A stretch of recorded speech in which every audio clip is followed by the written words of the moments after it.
as I hoped, handstand push-ups have shown up again. So we don't do a lot of kipping in the Invictus Gymnastics program, so I want to go over some of the basics that you guys should pay attention to while you're doing your handstand push-ups with the kips. Assuming that you guys are going to kip, because strict might just take you all day to do.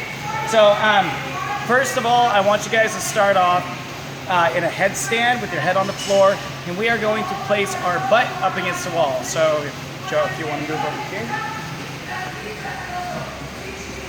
So just getting into position, making sure that when I put my butt up against the wall, I can bring my knees down without tipping off the wall. So bad example first. Bring my knees down, obviously my head was too close, plus that doesn't give me a lot of room to kip back up. Now we do have that line that our heels have to cross, so keep in mind that we don't want to be too far away. For that reason, and also if we're too far away, when we come down, I'll show you in a second, but our butt's going to hit the wall, and this is a brick wall, so if I hit it hard, it's going to bruise my butt. So I get a little further away, and now I'm here. I've got a lot of options with my knees. So depending on how comfortable you guys are with bringing your knees down, my recommendation is to bring them as far down as you can. Just like when you guys are doing the wall balls, you're going to be squatting all the way down and then up. So handstand push-up is basically an upside down thruster, right? So we want to bring our knees all the way down so they bounce off the bottom, and then we can kick back up from there. And just like a wall ball or a thruster, we want to straighten our legs, then straighten our arms, and have that bring us up against the wall. Now, if you guys watched the open announcement, Brooke Wells, her butt was hitting the wall. She was kind of like this in her handstand push-up, and that's not quite as tall as this. So when you guys kick out of your headstand position into the handstand, make sure to flex your butt. So you kick up and extend. It's okay to be slightly overextended in the hips if you guys are actually hitting your mark. Now, one more thing before I show you the whole deal is keep in mind that you may be tempted to point your toes, but if you look at my foot, my heel comes closer to my body when I point my feet.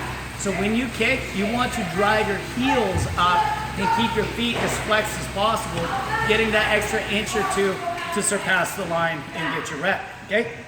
So while I'm coming down out of this handstand, I'm gonna break at my knees just a little bit, okay? We don't wanna come down with absolutely straight legs, and we don't want to bring them down all at once. If I bring them down and then I bend my arms, all my weight goes dropping on my head. If I keep my legs straight and I drop down, all my weight comes dropping down on my head. So picturing, say I'm standing on a box with a cup of water and I jump off the box. If I land and I don't move my hand, water splashes, right? So if I jump and I land and I bend into it, I can ease down without that water splashing. Okay, the water splashing would represent the amount of impact on your head, and we want to ease down out of it. So from the handstand, I'm going to break at the knees just a little bit, and as my head touches, I'm going to bring my knees down quickly. So it should look like this. From here, bending, and then down. Notice that my butt is up against the wall, and I get back up. And breaking, and down. Break.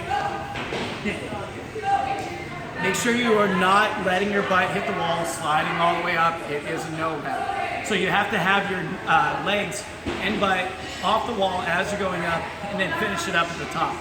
One more thing for you guys, as far as a consideration, if you are really strong with your arms, you don't need to bend your legs that much, okay? So going from here,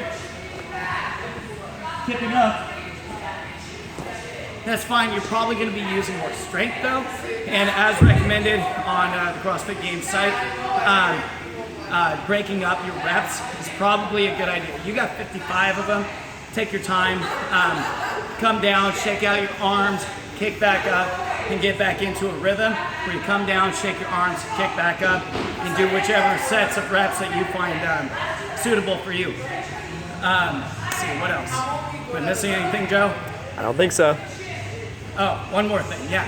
So when your knees do come all the way down, your knee will go past your hip, which brings your knee back in towards your chest. And then when you kip, your body is actually going to go away from the wall. Your knees are going to come out, your butt's up against the wall. And then from there, that momentum will actually push your hips off the wall on your way up. So that's the second reason why I would recommend dropping your knees all the way down and back up. So one more set here. Bend the knees slightly, down, and back up.